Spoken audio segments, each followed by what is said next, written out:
अस्सलाम वालेकुम नाज़रीन कशर खबरनामे हेत बह साहिल अमीन तुंदिस खदमतस मज हाजिर तो खबरन हुंद तफसील जानने ब्रो अख नजर अचन खास खास खबरन पे। इंतजामिया जम्मू कश्मीर हिंज तमीर तरक्की हिंज वाद बंद पुरतनाव माहौलस मज तमीर तरक्की नामुमकिन LG मनोज सिन्हा।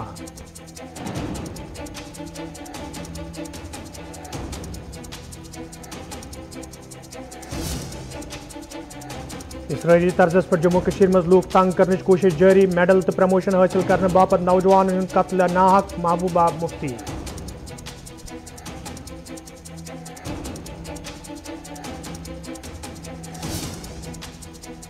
वादी हिंदन हालात हिंद जिम्मेदार PDP तो नेशनल कॉन्फ्रेंस लोग दोबारा गुमराह करने बापत दशमन पार्टियन हुंद अथवाज सजाद गनी लोन।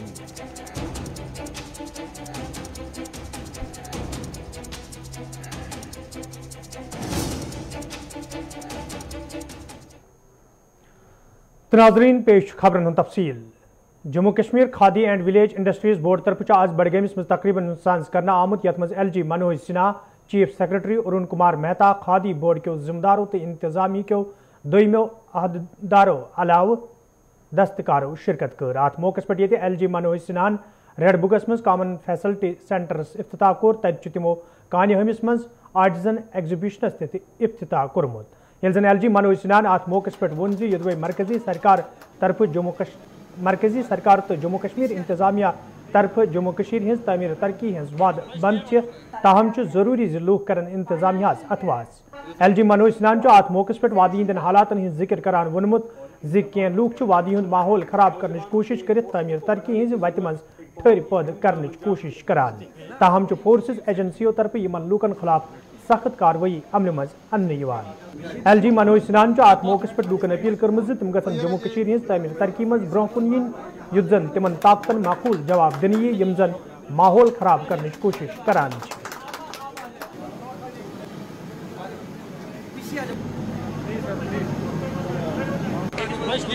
कराया गया है financial year industry board central government और इन्हीं लम्हात को कैद किया जा रहा है।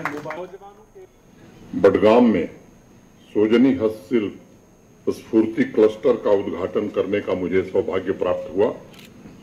इस अद्भुत कला की मार्केटिंग के लिए ई-कॉमर्स वेबसाइट का लॉन्च तथा यहां कन्यामा में कलाकारों से सीधा संवाद मेरे लिए अत्यंत ही बेहतरीन अनुभव है।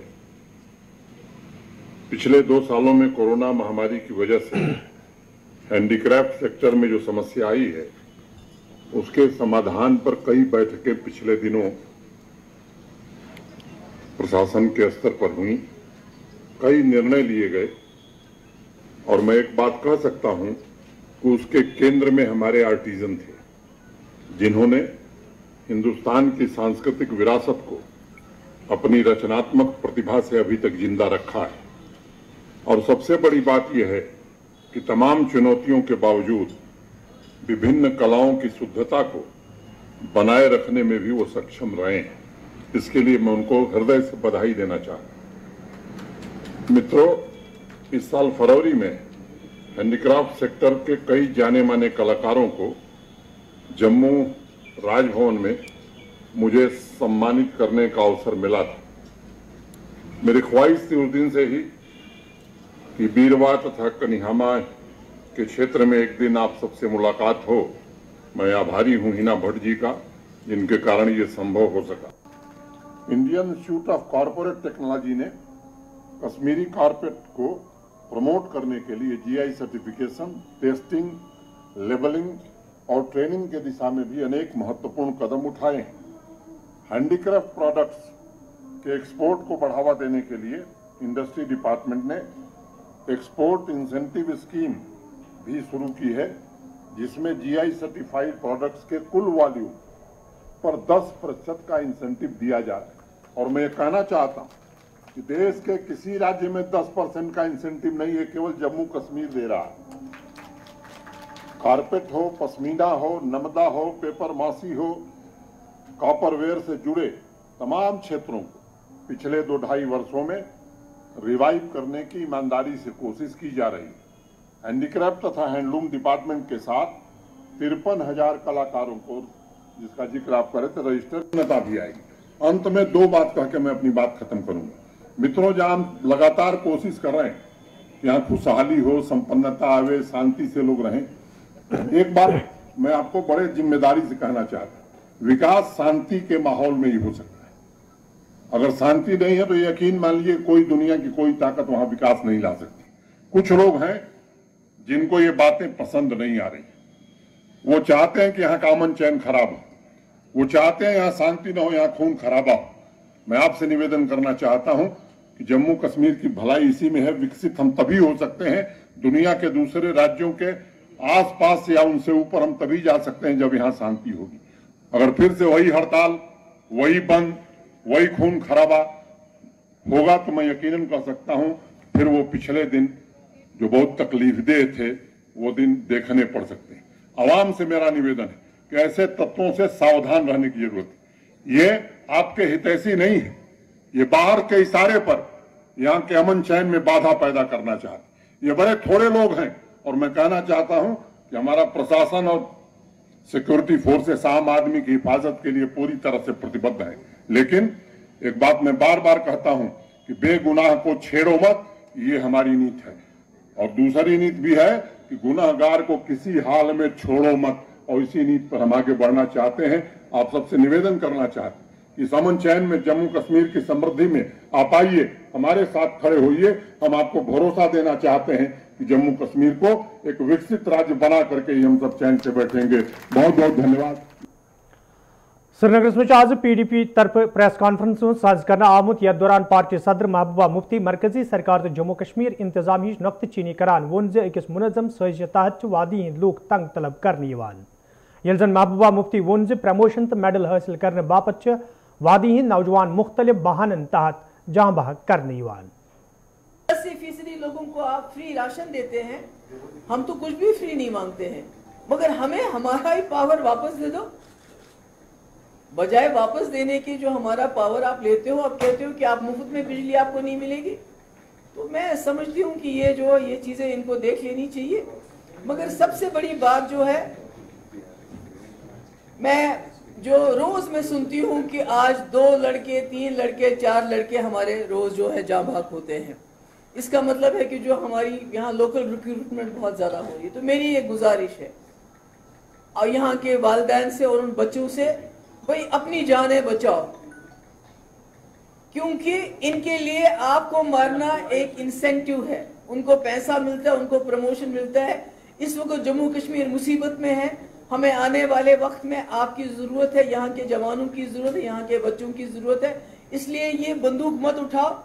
इनको इस तरह आपको रोज रोज 4-4 5-5 लोगों को, ये जिसको 2 दिन भी नहीं होते हैं मिलिटेंसी ज्वाइन किए, उसको भी मार देते हैं। जिसने मिलिटेंसी ज्वाइन नहीं भी की उसको वहां से शुपियान थाने से लेके कुपवारा कैसे पहुंचाया, कैसे उसको मार दिया।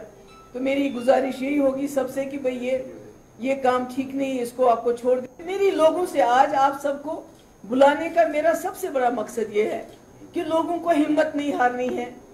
अगर हम हिम्मत हार गए और शिकस्त खुर्दा लोगों की तरह अल्लाह ताला ना करे, हम घर बैठ के चुपचाप हमने सब कबूल कर लिया, तो खुदा ना खास्ता हमारी जो गाजा स्ट्रिप है उनके कुछ इख्तियारात हैं उससे बदतर हो जाएंगे। ये मैं आप बिल्कुल साफ साफ बताना चाहता हूँ। उसमें प्रॉपर्टी सीज हो रही हैं। अभी कितने 3-4 मकान, कोई अदालत है, कोई फैसला है, आपने कैसे सीज किया उसको? वहां बुलडोजर चलाते हैं मुसलमानों के घरों में, यहाँ दूसरा बहाना ढूंढ लिया। ये मिलिटेंट, भाई मिलिटेंट के हाथ में बंदूक होती है। आपके यहाँ भी तो घुसे मिलिटेंटों ने कई बार यहाँ अटैक किया बीबी कैंप में, इतनी आर्मी होने के बावजूद। 97-98 में जो बेचारे का घर होगा, मकान खाली होगा, मिलिटेंट उसके घर में बंदूक लेके घुस जाएगा तो क्या करेंगे आप? उनको सीज करते हैं, प्रॉपर्टी सीज करते हैं। तो ये तो मेरा यही कहना है लोगों से कि हिम्मत मत हारो। अगर हिम्मत हारोगे तो याद रखो अभी हम फिर भी हमारे पास बहुत कुछ है जिसको बचाना है। एक वक्त ऐसा आएगा कि हमारी हालत ये इजराइल से ज्यादा जो गाजा वालों की उन्हें की उससे भी बदतर करेंगे। इसमें आप जर्नलिस्ट हैं, अभी किसी जर्नलिस्ट ने रिपोर्ट किया कि कहीं वो मिलिटेंट नहीं था, सिविलियन था, उसके खिलाफ एक्शन, कोई इंफॉर्मेशन ही नहीं मिलती है। कहीं कुछ भी हो जाता है, कोई लिख ही नहीं पाता है। सारे इंस्टीट्यूशन ने खत्म करके रखे हैं। तो अब एक इंस्टीट्यूशन बचता है, वो आवाम का है, वो लोगों का है। अगर वो इंस्टीट्यूशन इकट्ठा हो जाए, एक दूसरे की पीपल्स कॉन्फ्रेंस पार्टी सरबराह सजाद गनी लोरन आज हंदवरिस मज वर्करन खताब करान वनमुत ज वादी हिंद मौजूद सूरत हाल जिम्मेदार PDP तो नेशनल कॉन्फ्रेंस पार्टी तो वन दोबारा यमो पार्टियों तरफ लोग गुमराह कर इख्तदार हासिल करने कोशिश करने। हम पर इल्जाम कौन दे रहा है? एक होम मिनिस्टर की बिटिया है, बाप भी चीफ मिनिस्टर, खुद भी चीफ मिनिस्टर रही है, एक वो इल्जाम, और दूसरा उमर अब्दुल्ला साहब 87 में ये सारी बर्बादी करने वाले जिसका बाप था वो इल्जाम देता है। वो तब कहां था? तब वो अय्याशी कर रहा था, दोनों का था। सानी आज हिस्ट्री मन सारे खुद अहम डेट 1970 तो ये सारे पार्टी कठे गई दोक हारना नेशनल कॉन्फ्रेंस पत तुम हारना ना हारना मगर हेरिस कॉन्फ्रेंस हालत खराब तुम रल कांग्रेस से और तुमो कर सूर ईजा सूर कर कि नुम तम दुहिक नौजवान तुम तम साथ जोश सान लड़ान जेनो वोट से तुम गए इनकलाबी जहन, तुम कर इनकलाब जब इकट्ठे हो गए उमन ना छुत रहत सतत रोमुत मुझे इक्तदार रोमुत बिल्कुल सही। जैसे जरदारी साहब और भुट्टो साहब एक दूसरे को कत्ल करने के लिए तैयार है और नवाज शरीफ और भुट्टो साहब की फैमिली, लेकिन जब इमरान खान होता है वो इकट्ठे हो जाते हैं।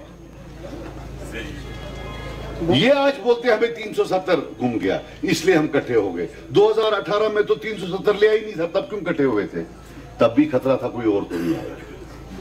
आज भी खतरा है, कोई और। हम बैठ जाएंगे कल अलग हो जाएंगे। अगर इकट्ठे हैं अल्लाह की कसम तो सिर्फ हमारी वजह से। खबर जब आंख में खतरा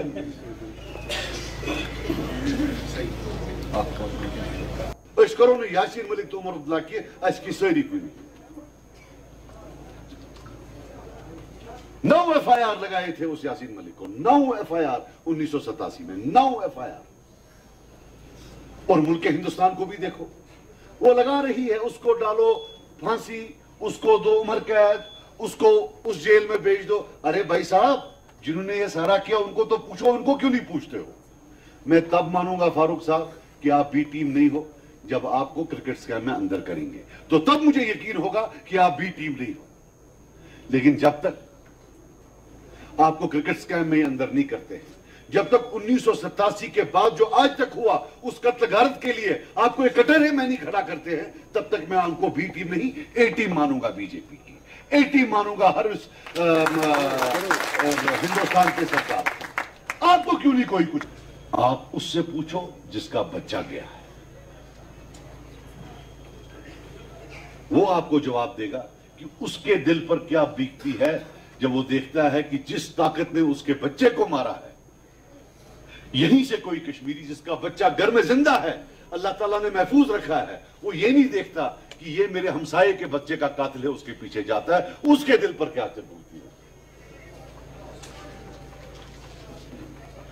एक वादा आपसे देता हूं, ये एक अब चीज सही है कि जब पीडीपी आती थी वो एनसी वालों को कुछ नहीं करते थे, जब एनसी आती थी तो वो पीडीपी वालों को कुछ नहीं करते थे। लेकिन मेरा वादा है इंशाअल्लाह अल्लाह ताला ने अगर हमें इक्तदार से नवाजा तो इस इक्तदार की जो पहली मेरी सलाम होगी इन कब्रों को, वो 1987 का जुडिशल कमीशन होगा। शुमाली कशीर हिंदिस कपवारिस में आज भारतीय जनता पार्टी तरफ कन्वेंशन तो रैली हुंद एहतमाम करना आमुत यथ मज पार्टी लीडरों तो वर्करों शिरकत कर। अत मौके पर ये मरकजी सरकार 8 वरी मुकम्मल सपदन सवाल खुशी हुंद इजहार करना आव तक वर्करन पर जोर दिन आमुत तम गजन जमीनी सुतरस पर पार्टी मजीद मजबूत बनाने बापत युकसान कम करन युद्ध ज्यादा खुद ज्यादा लोग पार्टी में शामिल सपदन।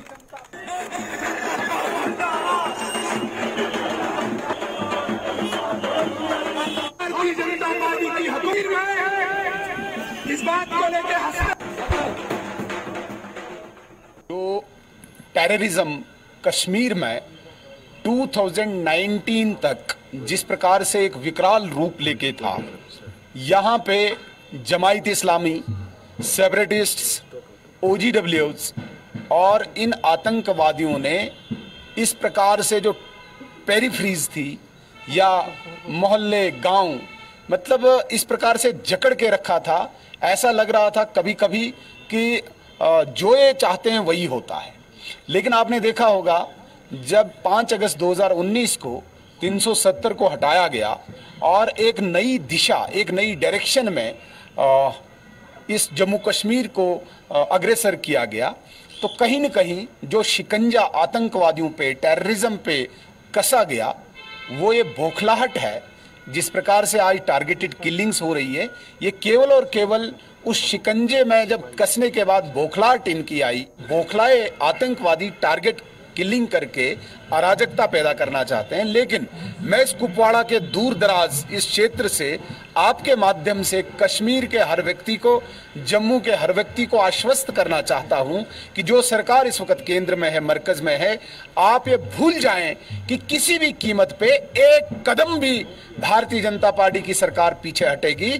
जितना ये अराजकता पैदा करने की कोशिश करेंगे उतने कठोर हाथों से इनको निपटा जाएगा, सख्ती से निपटा जाएगा। सिर्फ आतंकवादी को नहीं, उसके जितने भी उस दायरे में आते हैं, चाहे उनका ओवरग्राउंड वर्कर है, चाहे अलगाववाद की भाषा बोलने वाला है, चाहे कोई भी ऐसी तंजीम जो यहां पे आतंकवाद को उत्पन्न करती है, बड़ी सख्ती से निपटा जाएगा, इवन कि उनको दफन किया जाएगा।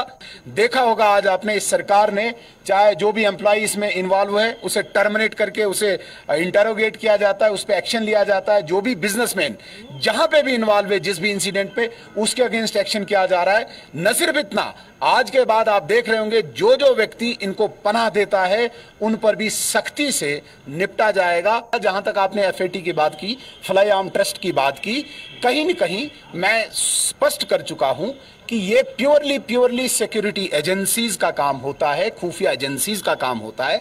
सिक्योरिटी फोर्सेस को लगता है कि फ्लाई आर्म ट्रस्ट इस वक्त इस प्रकार की परेशानी पैदा कर रहा है, तो हमें इनके जो बेसिक स्कूल्स है, इंस्टीट्यूशन है, उनको बंद करना चाहिए। वेलकम, ये सिक्योरिटी एजेंसीज का सवाल है, तो मुझे लगता है कि जो सिक्योरिटी एजेंसी करेगी वो देश हित में करेगी। नाजरीन, कोशर खबरनाम जारी, निमो तिजारती वक्फ।